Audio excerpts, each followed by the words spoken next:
Hello there, guys, gals, and non-binary pals, and welcome to what's something a little different for Cinema Roulette. And we're on a Wednesday. It's Wednesday, ladies and gentlemen. It's fucking Wednesday, and I'll let Justin take it away with what we're doing. This is going to be a very special month for us. Yeah, September's a special month, not for any particular reason, other than we kind of over-recorded.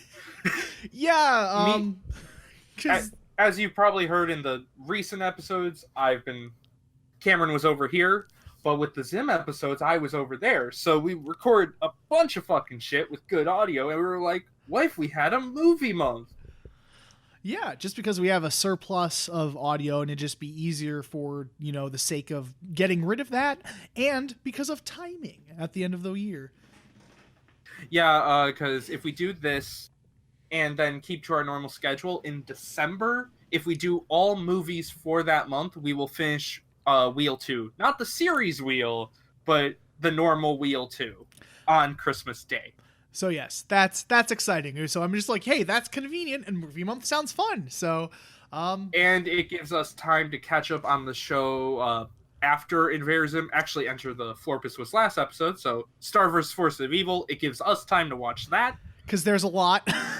there's a lot. Quite a bit. More than we realized. We were thinking, oh yeah, it's like 24 episode series. No, there's like sometimes 60 episodes per season or something. Yeah, so, okay, that's because there's 2 episodes per episode. Yeah, but still, it's just a lot. So we, this entire month will just be movies. There will be one every Wednesday and Friday, unless someone fucks up, mainly Cameron. Shut up. And we've both been sticking to the schedule great this year, so shut up. I've always stuck well to the schedule. I have a good noodle star. You don't. What's a good noodle star? That's a SpongeBob reference. Is it? Oh fuck. Yeah, when Patrick goes to the boating school. Oh yeah, shit. I need to rewatch SpongeBob. So good. But yeah, this has been a rambly ass intro to say we're doing a movie month, and we'll also mention it throughout the episodes. Be like, should we do a movie month? We did. It's now.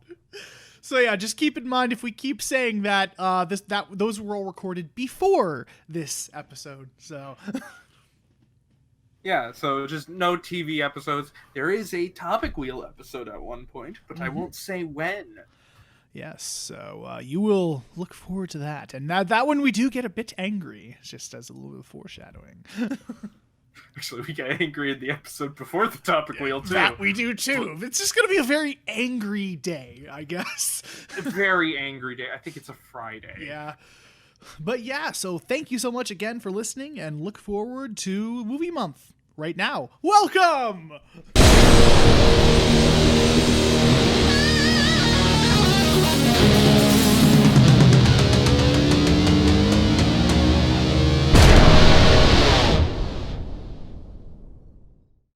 Warning, we are about to spoil the entirety of Five Fingers of Death from 1972, also known as King Boxer. If you haven't seen the movie and plan on watching it, leave now and come back later.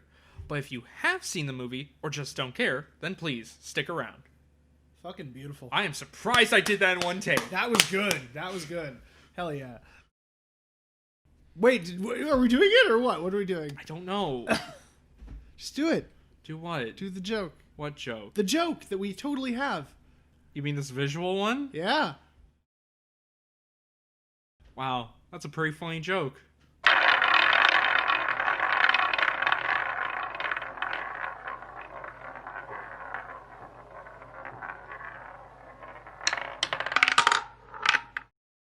Hello, everybody, and welcome to Cinema Roulette. Today is a kung fu movie that we are doing, and it's actually one that predates Enter the Dragon, which really blew up the genre here in the States. So, Also because Nam. was it really? Yeah, people were getting kind of tired of seeing everyone die by guns, so martial arts movies became a lot more popular. And it was mostly just hands and swords. Yeah, because then it's like, it's over the top, unrealistic. You don't have to think about all the people dying. Yeah. Well, that's the thing in general is just movies like that were just good escapism at a time when people just didn't feel like, They didn't want anything heavy, and that's probably part of the reason Last of Us 2 kind of failed. But no one's fucking heavy in this movie. They go through walls and I know. They go up. Everyone jumps like a goddamn frog. Light as a feather, and it's great. It's friggin' fantastic. This is Five Fingers of Death, also known as King Boxer. We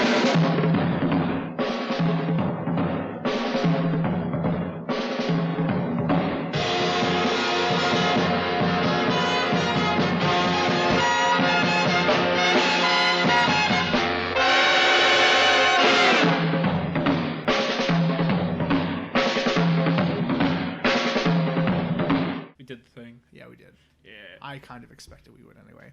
You know, we don't have to acknowledge it every single fucking time. I mean, okay, for some of the episodes we recorded live, I didn't address it. You're the one who addressed it. Okay. Just saying. Well, I addressed it the first time jokingly, but... Sure. Sure, yeah, Just okay. fun to address. But yeah, this movie, This one comes from a director favorite. Yeah. You get one I guess. get Who's one the director? Guess. And he's still alive. It was the hint. Yes. That narrows it down by 5 directors that I know of. I'm going to take a shot in the dark here. Okay. I'm going to say Quentin Tarantino. Nope. Well, who was it then? Edgar Wright. Really? Yeah, this was one of the more interesting movies on his list. I say that because I had no idea what it was. I was just like, okay, sure. Sure. Which, actually, think about the zoom-ins and the editing, and it actually oddly matches his style a lot. Yeah, I could totally see that, actually. So... Yeah, it like goes the over-the-top music, the jazzy score, and just the dramatic zoom-ins and all that. Yeah, like, think of the zoom-ins, I immediately think of Scott Pilgrim zoom-ins. Yes. Well, I also think of Baby Driver zoom-ins. Like, Baby Driver had... Well, that was more of a punch-in than a zoom-in, if that makes sense. well, no, he still did the whoosh. Yeah. Very fast. But yeah, it wasn't really a zoom. It was more of a whoosh. Faster. And I'm thinking, for Baby Driver, I remember more of like an action zoom-in than the face. Uh-huh. Scott Pilgrim was a lot of like, oh, that happened. Yes, because it was more comic booky. Uh-huh. But yeah, no, I like the opening scene of Baby Driver where, you know, he's singing the song and like you do the barrel bottoms and it just zooms in on the security camera. I did this and then zooms in on something. Yeah. I just love that. Well, yeah, this was an Edgar Wright favorite. All Hopefully right. that list, wherever I found it, is true. Well, we'll find out. But yeah, this is supposedly an Edgar Wright favorite. And yeah, I actually really like this movie. It was a lot of fun. This is a solid kung fu.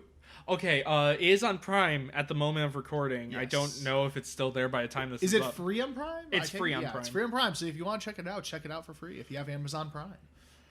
But Prime only had the English dub. We had no option. Yeah, because they did have an option for subtitles. They just didn't have the original Chinese language. And we will get to that in a sec. Oh, so good. So yeah, I'll let you go ahead with the synopsis to start us out. Yeah, so the summary. What? What is it? I try to think of a way to jokingly say it's the Karate Kid, and I can't. That's basically what it is. It is. It's adult Karate Kid. Yeah. In a sense. Where Daniel. No, his name's Ji-Hao. Jin-Hao? I think. Ji-Hao? Ji-Hao. I wrote Ji-Hao. Sure, go with it. Shin-Lang. No, Shin. Shin. Shin-Long. Yeah. Fuck it. This joke. I'm pouring this joke. So the movie opens with an old man getting mugged by a bunch of thugs, I guess? That's what they call them. They're just It's thugs. just thugs. But he's super good at fighting, sort of. One guy runs and gets his family. When they come to his rescue, it's all the dudes run because they're cowards. Yeah. It's like they're beating up an old man, but then a young man and a woman comes along. They're like, well, shit, we got him. And one guy that they already beat up. Yeah. And they're just like, well, shit, we got to bail now. We can't win against 3 people, us 10. All with swords, mind you. Well, knives at least. Knives, yeah. But they're like, we got to get the fuck out of here. Some woman in her pajamas, some guy, and a person they already beat up. Oh no, guys, we can't handle this. Nope, we got to go. Turns out the man that ran out was Jin Hao or Ji Hao or I don't know. I'm American and dumb. Sorry. And the person who was attacked was his grandfather. And his grandfather was like, I can't. No, wait, it's not his grandfather. It's just his master. And he's like, I can't teach you anymore. Go to this dojo, and they will teach you how to fight in the tournament. And you can beat up those gangsters, because they're also going to join the tournament. Yep. Okay, cool. So, Jihao. Why my brain wants to say it that way? I think I'm remembering the completionist review of Banjo-Kazooie when they say Jinhao. Jinhao. G. Oh, can I call him G the rest of the review? We're meeting G. Over there. Okay, I'm calling him G. Call him G. Just call him G. Even though it was probably spelled with a J. But. Fuck it. Hold on, I hear the garage door. Oh, yeah, garage doors. There we go, okay. G go... Technical difficulties.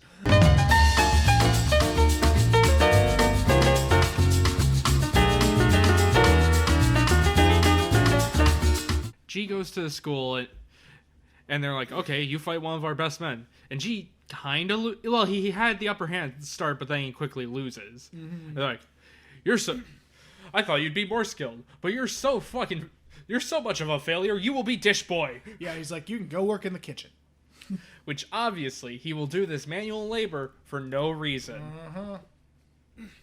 Karate Kid stole everything from this movie. It really did. Just there's murder in this one. Oh, yeah, there is. We get a look at the competition school, which is just full of murderers. Yeah. Like, they're just murderers. That's what it is. It's just full of murderers, and this state is apparently completely lawless. Because they can just murder somebody, throw it into the opposing dojo, and no one's going to do anything. Yeah. They attack the... Well, first they kind of mess with G as he goes and gets wine. Yeah, they like dump it on him. If they're not fighting or training, someone is getting wine. That's just how it works here, I guess. It's not anything else. It's not like whiskey or any other drink. It's all wine. It's all wine.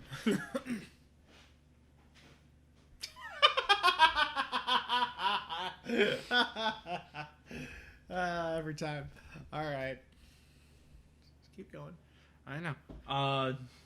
Fucking... I'm trying to think of how to flow this, because the movie's super simple. It's simple, but it just flows so fast that it's sometimes a little hard to remember. Yeah. But after they intimidate G and they're like, wow, that school's full of a bunch of losers. Let's go attack it. They attack it as a threat, or at least yeah, the one guy comes in and Shin Lang, yeah. who looks like a Klingon. He his makeup makes him look like a Klingon. Yes. That's not me being mean. He has like the big forehead. Yeah, and like the eyebrows. Yeah, the giant eyebrows too. But he attacks the school. And everyone there gets their ass kicked. Even though G never fights, even the master of the dojo is beat up. Yeah, well, but the master of the dojo clearly has the upper hand, but he does a really cheap move and just blindsides him with the forehead. Yeah, knock. Like he's basically notifying and says, "Hey, what? Boom!" It's very dishonorable. Dishonorable. G goes back to the bar and is like, "You disgraced our place," and then you disgraced our place. Yeah, disgraced our place. It rhymes. And then he beats the shit out of the Klingon. Yeah, because he goes back to the bar, dumps it on him as revenge, and then, just kicks the shit out of him. And the bad guys are like, oh, fuck, that guy's good, isn't he? Yeah, we thought he was a pussy, but wow, he can actually hold his own. And when the master of the good guy dojo finds out, he's like, bring him in here. Yeah. Okay. All right. I realize you can't control your anger, so I'm going to teach you a move that will allow you to kill people in one punch. It's a little silly, frankly, because, like, throughout the whole thing, he's like, yeah, you've had a level ahead. Like, you came in here, I insulted you, but you just kept going and rose up the ranks. You just went in a fit of rage and beat up another person from the dojo. I trust you. It's fine. I'll teach you my ways now. Which then leads to, well, first off, the bad guys, the bad school with the bad boys. What are you gonna do when they come for you? Hires 3 Japanese samurai. Well, they're not samurai. They're not really samurai. They're swordsmen. Kind of thugs, yeah. Swordsmen thugs. Yeah. Led by Danny Sexbang and that emo kid you knew in high school. And that one edgy guy in every anime who has really long hair. And if you see his eyes, someone's gonna die. Yep. But they come in, and I think this is where they kill one of the highest pupils at the good school and toss him back into the dojo. Yeah, because I think they ambush him, right? Like out on the street or something? Yeah. Yeah. And they also figure out, oh, G is learning how to do the punch kill, the secret move that everyone knows about. Yeah, so let's ambush him and break his fucking fingers. Yeah, they ambush him and break his hands so he can no longer do kung fu. Yep. Or, well, it's not kung fu. It's different martial arts style. We should It's not probably boxing. look up which kind of style it is. There's so many. Well, because they said the one dude did taekwondo and the other one did judo. I don't know what one they're using is. Because I know they say, like, this school's technique sometimes. They never... Do they specify it in the description? They did, but I don't remember it. Okay, because I feel kind of bad. You can look that up as you keep summarizing. I can't do both. I'm saying I'll look it up, you keep summarizing. Okay. Sorry, my bad. I said that wrong, I know. And also, he's not boxing, which confuses me with the name. I don't know why it was originally called King Boxer. Also, it's called the move is called the Iron Fist, so it's not the 5 Fingers of Death. Yeah. Both of these titles are lies. Well... But G gets his hands broken, and he's like, I can't fight no more, even if my hands do heal. But it just says it's just MMA, mixed martial arts. It's all it says. well, yeah, because they were doing 2 different styles, but I forgot the names.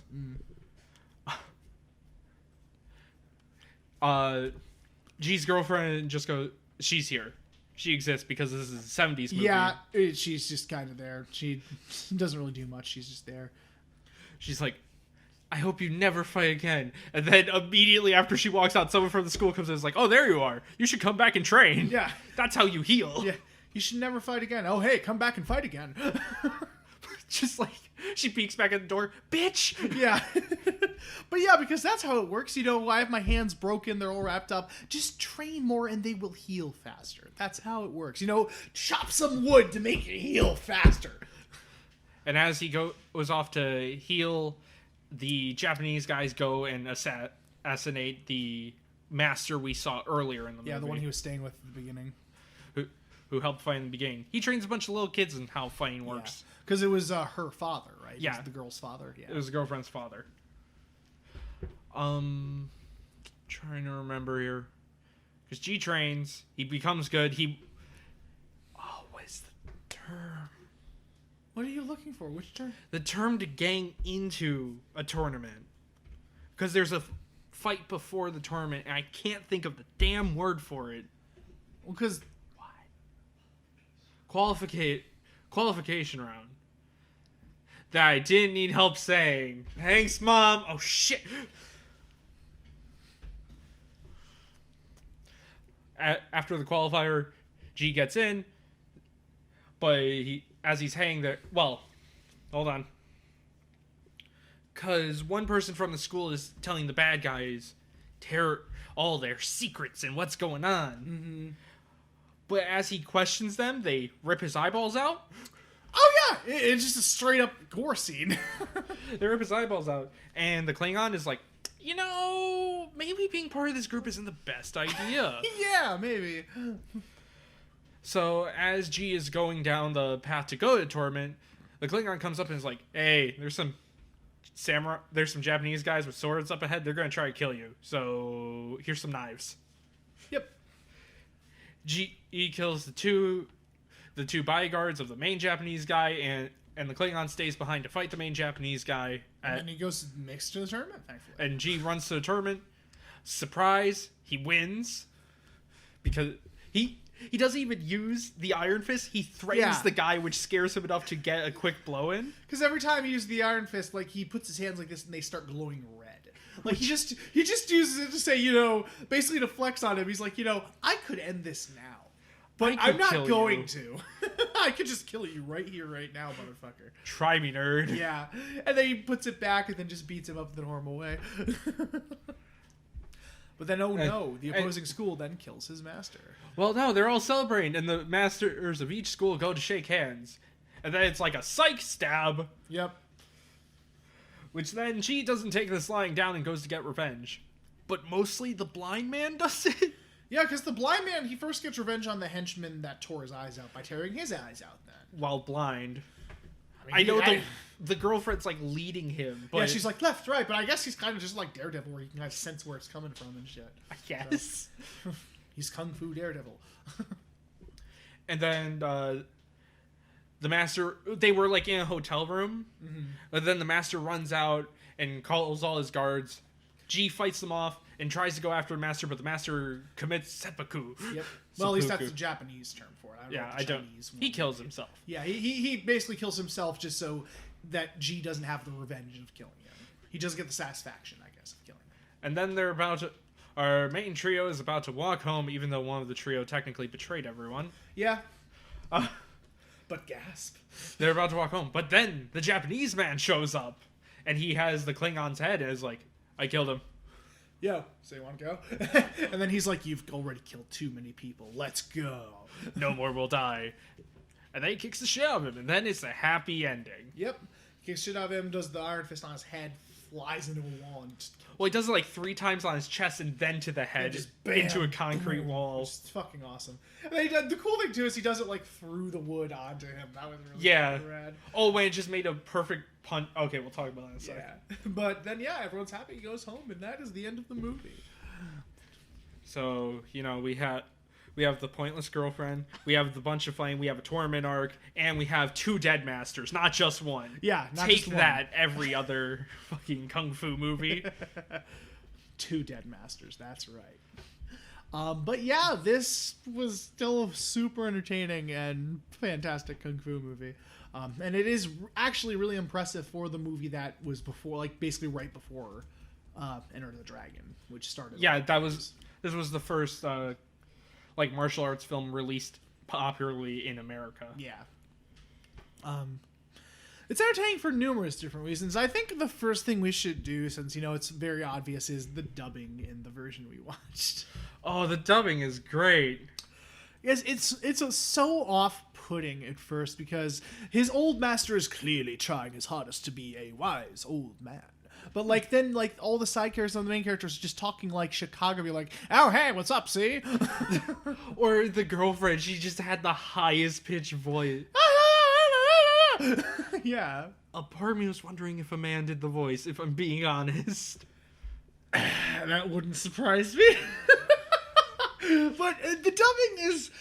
the actors do a fine job. Especially for 70s kung fu import standards, they all do a really good job. It's just the problem is they don't even try to act, you know, like a Chinese person. Like, it's straight up use their American Well, okay, you know what? I'm rather happy they did try to go for they didn't. Like, there were some characters that were clearly having like a racist accent, but like they didn't even try to like match the characters on screen. A lot of them they just talked like this, just like regular American.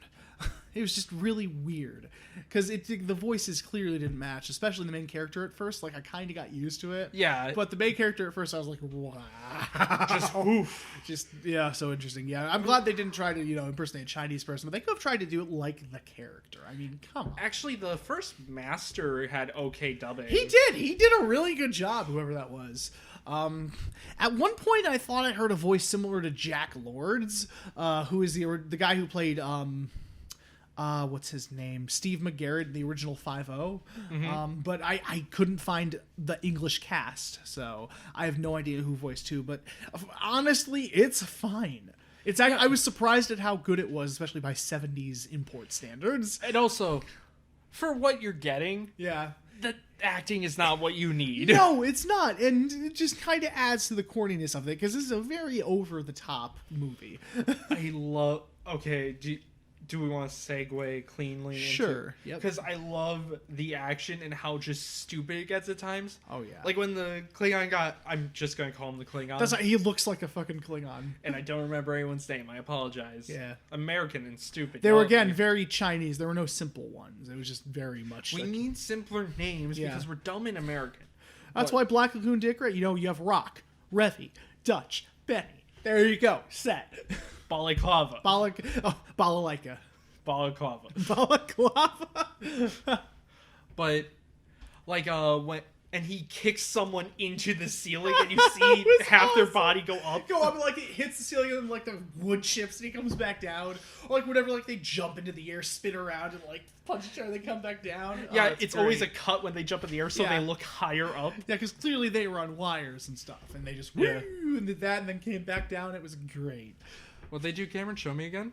Shut the fuck up. No.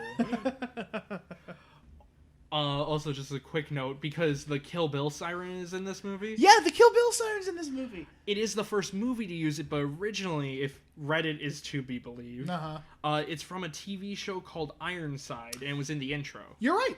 I knew that. Okay. I forgot about that. I just didn't know how to go on from that, because you just pointed at me like, you're right.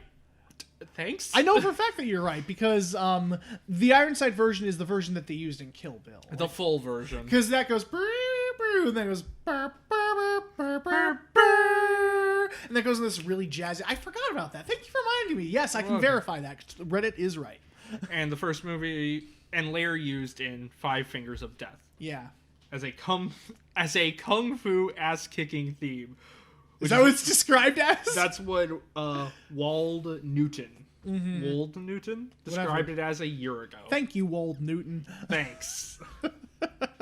Yeah, I completely forgot that was the Ironside theme. Thank you for reminding me. You're welcome. That's what this show is for. Yes. Reminding you about 60s TV theme songs. Oh, 60s TV theme songs were the shit, man. They were the shit. Come on. The only thing on my iPod is 60s theme songs. Well, come on. You had Mission Impossible, Hawaii Five-0, the Ironside theme, bunch of amazing things. Come on. It was a great 60s and 70s are great. I don't fucking care. For music. For music. Well, 60s, 70s, and 80s, but... Yeah. 90s. Everything just went wrong in 2000. It's just kind of... Yeah, because 90s when it got darker, but yeah, but we digress. What were you on about? The over-the-top action. Oh, yeah. And also in the dojo when they're punched through walls. Yes! Those walls get broken over and over again so many times, because the one student, when he gets mad that the one guy down and kicks the wall, it's like, we just fixed that wall, dude. We fixed it a minute ago. Yeah. God. Or the fact that, I think it's the head Japanese guy. Mm-hmm. He's able to karate chop so hard it caves into their in your forehead. Head, like you see like the gore effects where it's like cut down. It's just split. Oh, it's beautiful. It's so beautiful. dumb. Yeah, the gore when it happens is surprisingly brutal. Yeah. Or even the final fight, like you mentioned, how the Iron Fist is so strong, he punches through a wooden pole, and there was basically a Looney Tunes cartoon print of his hand through it. It's great. I said a lot without breathing. Hey, that's fine. But yeah, I do love just the eye scene just came out of nowhere. Yeah, that was just like it was just a holy shit. They start out, they're like, oh, let's just have a friendly battle. And they proceed to, like, beat the shit out of him. And then one of them comes in, like, and does this move, like, with their fingers. And they fucking tear out his eyes. He's like, oh, I can't see. And it's like, oh, shit. But then he drops them on the floor. Well, he, like, opens his palm. He, like, rolls his hand out and opens his palm to show that he's holding them. And then drops them on the floor, just like, holy shit. Are these allowed in the tournament? Right? Can I gouge out my opponent's eyes? Oh, shit. I put it in Mortal Kombat again. Damn it. I was actually worried about the fight in the beginning because it's clear someone in the opening fight scenes did not know how to fight. Yes. They got better as they went along. There were two fights. There was the opening fight with all the gang members, and that was okay. Yeah. But then there was for some reason... They're the friendly brother one. Yeah. Yeah. They're sitting down at their table with his grandpa, the girlfriend, G, and his brother, who never gets mentioned again. Unless he's one of the people that died. I don't know. I don't know either. It's a little hard to keep track of who's who in this movie. Yeah. Especially when the dubbing voices kind of sound similar. They do. They really do. Like I said, they don't even try to hide the fact they're American. But they're like, when's the last time you two fought? You should fight again. And then they go and fucking brawl in the backyard. It's not just, oh, how you been? Like, how's work going and stuff? Like, oh, would you like more pudding? No, it's like, when's the last time you two beat the shit out of each other? I want to see that. Oh, I don't know. I guess it's been a while. Yeah. Let's go fight. But, like, when they were, like, kept cutting, it was fine. But then they did, like, this one shot of them just doing it, like... At a wide shot. Yeah, it held. It held, and it's like, oh, that's why they kept cutting up. Yeah, because it was clear no one was hitting one another. It was probably the worst choreographed scene in the movie. I'm happy the Power Rangers got to choreograph one of the fights. I know, right? Where they're clearly not hitting anything, but they're all going, oh, I'm flying away. Oh, God. But yeah, besides after that, the fights are more comprehensible and a lot of fun. Oh yeah, it's great when they start having fun and going more over the top. It's fantastic. Also, the soundtrack was really jazzy. I really loved the soundtrack was solid. Well, also we might think the soundtrack is solid after Kwai-den was... Because Kwai-den was a very quiet movie. They didn't have really much music, but this one they had very like jazzy soundtrack.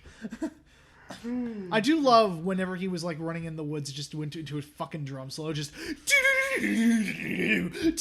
Yeah, when he's running to the tournament. Yeah, when he's running to the tournament, every time I come back, then there's just... Which is fucking funny. Kept just expecting it to go into In the Air tonight. Jesus fucking And Christ. anytime that fucking siren thing came up, when he did the hand, when he did the Iron Fist. Yeah, it was rad. I was happy to have just like, Wait. oh shit. I just realized it's called the Iron Fist, but he's palming, Uh, so it's not a fist. All alright. these things are lies. Man, just the naming, guys. Come on, be consistent. He's not a boxer. It's not Five Fingers of Death either, because he's palming, and it's not the Iron Fist either, because he's palming. Yeah. Well, it could have been Five Fingers of Death. That Yeah. makes sense. But no, it's not called that. It's called the Iron Fist. And this probably influenced the Iron Fist comics, honestly. It makes sense, especially with the way the punches work. Yeah, because like his hands glow red whenever he's about to use the Iron Fist, and those effects were really fucking good. Even though it's clearly just a light below the camera. Well, no, when something that was really impressive was during the final fight, like he went back, like when he was about to punch him, and it glowed red for a second, and then he punched him. Oh, yeah. So- When flash for a quick second, which Yeah. was like, okay, audience, he's doing the thing. Yeah, he's doing the thing. Get it? Oh, it's so cool. It's so cool. Yeah. I'm trying to think more on the fight scenes, because I had something and I forgot. It's coming to you? No. Well. Cinematography was also gorgeous. And hilarious. And amazing, 'cause- Those zoom-ins are so fucking corny. This movie loved the dramatic zoom into somebody's face. It loved that. Yeah, and the shots of when people are jumping are both cool and stupid. Yes. It's just great. fantastic, yeah. They did have some really pretty shots in this too. They so, did, yeah. actually. Like, the bridge in the middle of the garden. That was really cool looking. I am really glad that Amazon clearly used like a Blu-ray rip or an HD master of it, because there are times when they clearly have a DVD rip and it's like really muted colors and stuff like this. Or the one scene where it's the entire class and you can see a bunch of people are like really thin because it's stretched. Yes, but no, Amazon used a very high quality print, which is nice. I was really worried about that. Yeah. Especially for older movies. Anything 70s or earlier. Yeah. Yeah, something about this movie is just so satisfying. It's one of those films where you do just sit back and have a good time. It's just fun, and honestly, the dub kind of adds to that too, because it's very corny at times. Yeah, I don't think honestly having a serious performance in here would. It still would have been fun. Yeah, honestly. it wouldn't have raised or degraded anything. Either way, it's fine. Yeah, the dub doesn't hurt it in any way. Again, for the standards of the time, I really thought it was well done. Because, you know, you see the Godzilla films from the 70s, and oof. Oh, man. Even Enter the Dragon's dub is a bit, Yeah, it is. But no, I was good. It was just a really solid movie, and all the actors did great, too. So Yeah, well, define great. But they did their best. I knew who everyone was most of the time. At least the main characters. The side characters were a little harder to keep track of. But all the main characters had very distinct looks, very distinct personalities. They all did really well. Yeah, the use of color as well is really nice here. Really nice and vibrant cinematography. I really enjoyed that. I like how the main character is usually in blue. I don't know why. It just looks nice. Well, it looks cool, and it's a calming color. I love blue. Blue's one of my favorite colors. But what? Nothing. I was going to say something. No, I'm not going to. I'm trying to think of much else to say, because I was thinking, too, since the last few episodes have been short, I think one of the main reasons is we don't have much to compare those movies to, because they kind of stand out a bit. Yeah. I do feel bad that, like, we're in person now, and these have all been really short episodes. Yeah.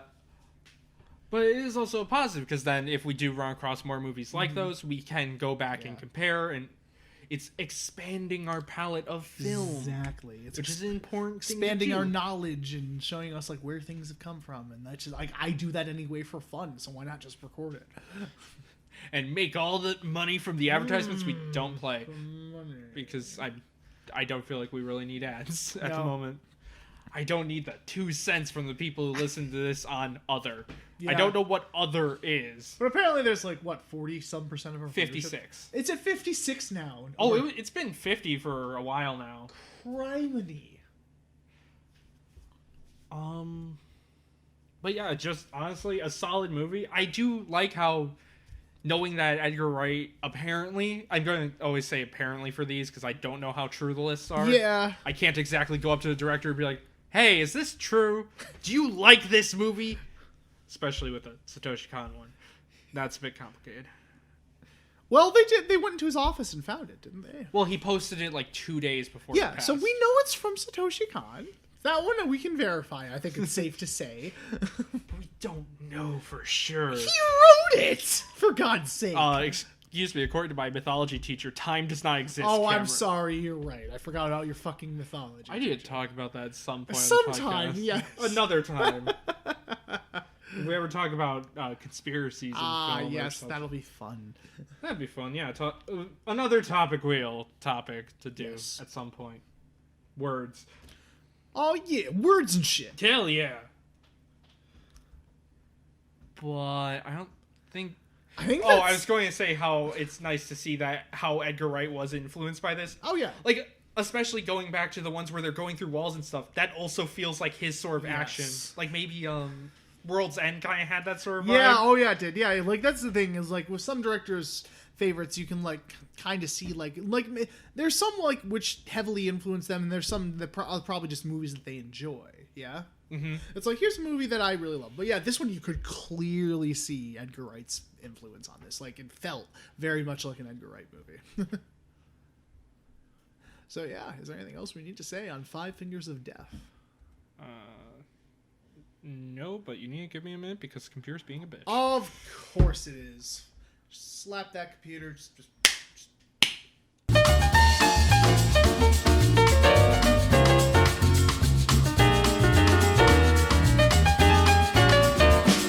There we are. Okay. Recording. Well, hold on. Recording. And well, okay, so we're done with the second wheel for the normal second wheel for now, and now we're back to the series wheel. We're gonna spin in the series wheel again. For people who don't know, it may be new. Because we finished the first wheel. For wheel 2, we have 2 wheels going on. We do 4 from each, flipping back and forth. Mm-hmm. The wheel we just got off of is done like our first wheel, where there were 4 categories and movies for each. This one is a long series wheel full of 19 different film series. We keep spinning it until all of these are done. Which, anytime it lands on one, we do 1 movie from that series, and then we spin again. So yeah. Okay. Good? Feel good now? No. But it's time to spin.